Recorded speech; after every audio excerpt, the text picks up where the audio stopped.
Potential minus में है, that means chromium reduce नहीं होना चाहता, बोलता है क्रोमियम मैं तो ऑक्सीडाइज होना चाहता हूं। तो chromium plus 3 is more stable as compare to chromium plus 2। क्यों ऐसा बोला? क्योंकि ये होता है 3D, क्या होता है 3D4 और ये होता है 3D3। अरे 5 का होगा, एक ही लेटर रिमूव कर रहे हैं, 3D3। तो हमने कहा इसमें पानी के प्रेजेंस में, पानी एक वीक फील्ड लिगेंड है और पानी के प्रेजेंस में DD अगर मैं स्प्लिटिंग करवा दूं तो यहाँ 1 2 3, क्या T2G ऑर्बिटल हाफ भरा हुआ है? बोलो है ना। एक्वस सॉल्यूशन में अगर D3 बन रहा है तो उसकी स्टेबिलिटी D5 वालों से ज्यादा होती है। कब की बात है ये? केवल पानी में। तो लिखो क्रोमियम प्लस 3 जो T2G हाफ फील्ड है इस वजह से, तो ड्यू टू हाफ फील्ड चाहता है। अगर खुद ऑक्सीडाइज होगा तो सामने वाले को रिड्यूस करेगा। मैंने कहा मैग्नीज की बात करो, मैग्नीज प्लस 3 में था, ये कहां जाना चाहता है? ये प्लस 2 में जाना चाहता है। मैग्नीज खुद रिड्यूस होना चाहता है तो सामने वाले को करके सामने वाले को रिड्यूस करेगा। और मैग्नीज प्लस 3 खुद रिड्यूस होगा तो सामने वाले को, ये बेटर ऑक्सीडाइजिंग एजेंट्स होते हैं। अब फील्ड T2G में जाना चाहता है और इसकी तो थर्ड आयन एनर्जी बहुत ज्यादा है, ये जल्दी मैग्नीज प्लस 3 बनना पॉसिबल नहीं है। ये फटाफट रिड्यूस होकर कहां आना चाहता है? मैग्नीज प्लस 2 में। तो थर्ड आयन एनर्जी की वजह से ऐसा हुआ है और यहाँ इस हाफ फील्ड T2G की वजह से ऐसा लगता है, क्योंकि थोड़ा सा क्या ना टेबल याद कराना जरूरी होता है। ये पढ़ लेंगे तो फिर चैप्टर करोड़ों जानवर, जानकर नहीं, यहाँ तो जानवर ही चलने पर। टीवी में करोड़ों जानवर, आयरन, कोबाल्ट,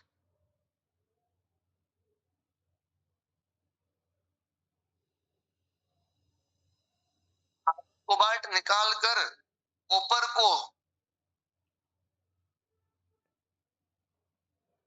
2 से 0 में ले गए।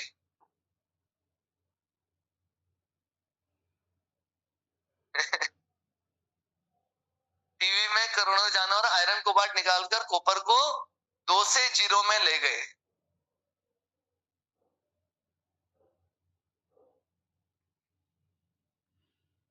मैग्नीज, क्रोमियम और जिंक तो जानवर वाला याद ही है तुम्हें, है ना?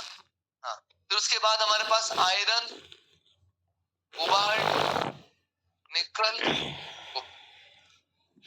क्या बन जाएगा ये? क्या हो गया? वाइटन की जरूरत पड़ गई है तुझे। हाँ, लिखो जल्दी। कोबाल्ट निकालकर कॉपर को 2 से 0 में ले गए। 2 से 0 में ले जाना मतलब प्लस 2 से 0 माने रिडक्शन पोटेंशियल की बात हो रही है। ये लिखा क्यों है? इसलिए तो लिखा है ना कि तुम्हें याद रहे कि 2 से 0 में जाने वाले रिडक्शन पोटेंशियल की बात हो रही है। ध्यान रखना, इसकी वैल्यू लिखो तो क्या प्लस 0.34 वोल्ट है। और इन सब की याद ना रहे तो भी चलेगा, लेकिन क्या नेगेटिव वैल्यूज है ना। देखो डेटा में अगर आप एनसीईआरटी में देखोगे टेबल में, इन सब की वैल्यूज क्या है? नेगेटिव में है। और कॉपर की वैल्यू क्या है? पॉजिटिव में। इसे बना लो पहले, फिर मैं एक लाइन बोलता हूं। कृष्णा समझ आ रहा है ये?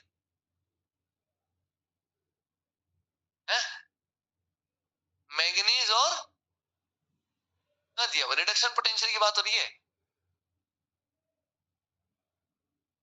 मैं भी देखता हूं।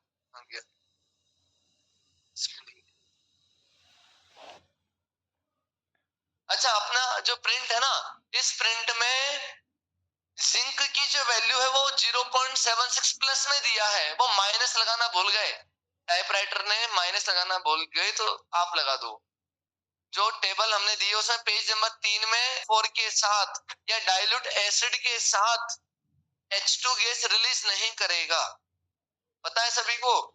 जिनका रिडक्शन पोटेंशियल हाइड्रोजन से ज्यादा होता है, हाइड्रोजन के नीचे जो वैल्यूज आती है पॉजिटिव में, तो हाइड्रोजन होते ही 0। जो 0 से ज्यादा वाली वैल्यूज हैं वो खुद रिड्यूस होना चाहती है, उनको एसिड को रिड्यूस करने में कोई मतलब नहीं है।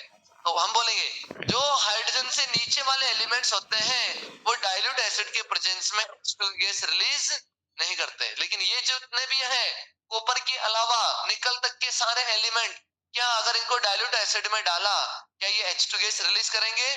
तो हाँ। अरे बात समझ में? तो ये मैंने वहां पर भी लिखा रखा है आपको कि कॉपर जो है डाइल्यूट एसिड के साथ H2 गैस रिलीज नहीं करता। यहाँ लिखा हूं, ये समझ में आता है? लिख लो, चलो लिख लो, लिख दो। होता है जिंक क्या होता है? 3D10 होता है ना, 3D10, और ये 4H2। वैसे भी हम जानते हैं ये बहुत स्टेबल होता है 3D10।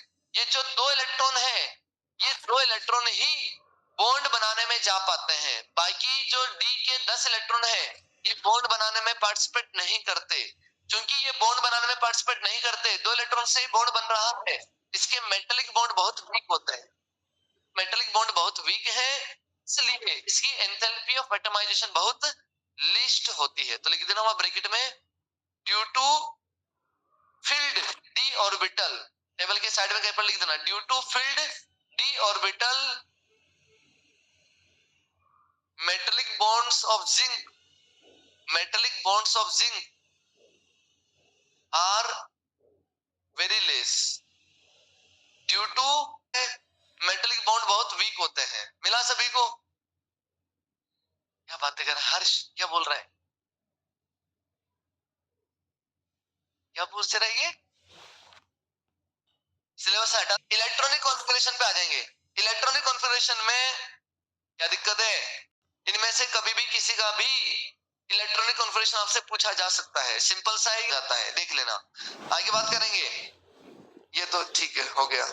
पन्ना पलटो, पन्ना पलटो। तो जिंक कैडमियम मर्करी में क्या होता है कि अगर मैं जिंक बनाऊं या जिंक +2 भी बनाऊं, कैडमियम +2 भी बनाऊं और Hg2 +2 भी बनाऊं, सुनना ध्यान से, Hg+2, इनकी नॉर्मल स्टेट में बोलो चाहे इनकी स्टेबल ऑक्सीडेशन स्टेट में बोलो, नॉर्मल न्यूट्रल वाला फॉर्म या स्टेबल ऑक्सीडेशन स्टेट वाली फॉर्म, दोनों केस में यहाँ 4H2 3D10 होता है, यहाँ पर 3D10 होता है, मतलब डी हमेशा पूरा भरा रहता है।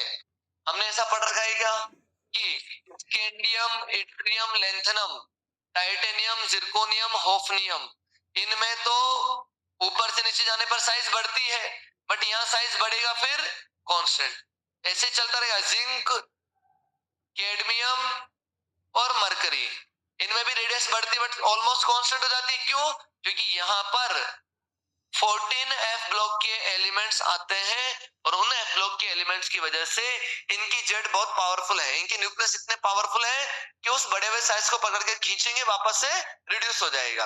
हाँ, आगे बात, ये ऐसा रोकेंगे एटमाइजेशन में। इन्होंने जो पहला पॉइंट लिखा ना, मैग्नीज एंड टेक्नीशियम, ये मैं एक बार कंफर्म करूंगा तब बोलूंगा, मुझे भी इसमें डाउट है थोड़ा सा, इसको रोकते हैं।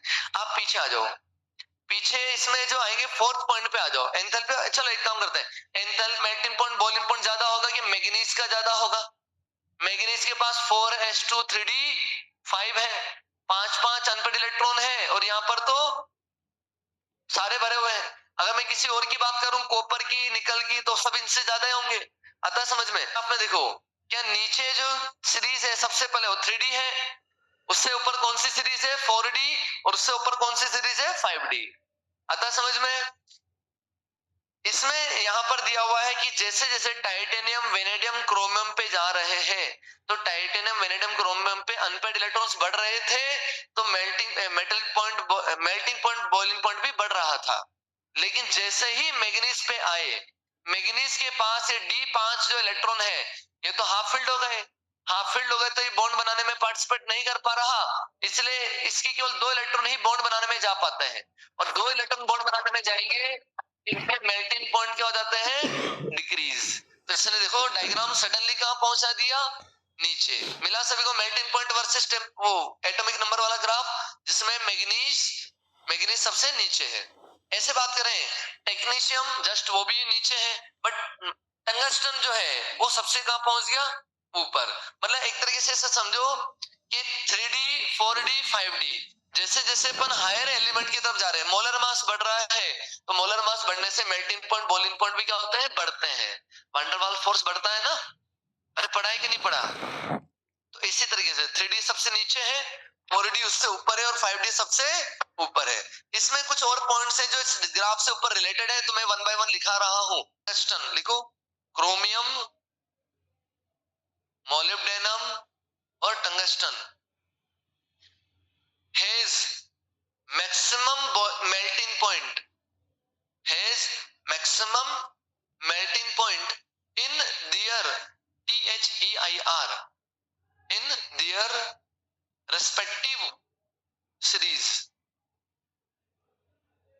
in their mercury has minimum melting point in their respective series due to fully filled, अरे तू बोलने आके, due to fully filled, repeat करें, हाँ, zinc cadmium mercury has minimum melting point in their respective series due to fully filled, कुछ बोल रहे, fully filled exceptionally low melting point, जगह है कि नहीं है, नहीं है, मैग्नीज कोमा टेक्नीशियम हैज मतलब exceptionally low melting point due to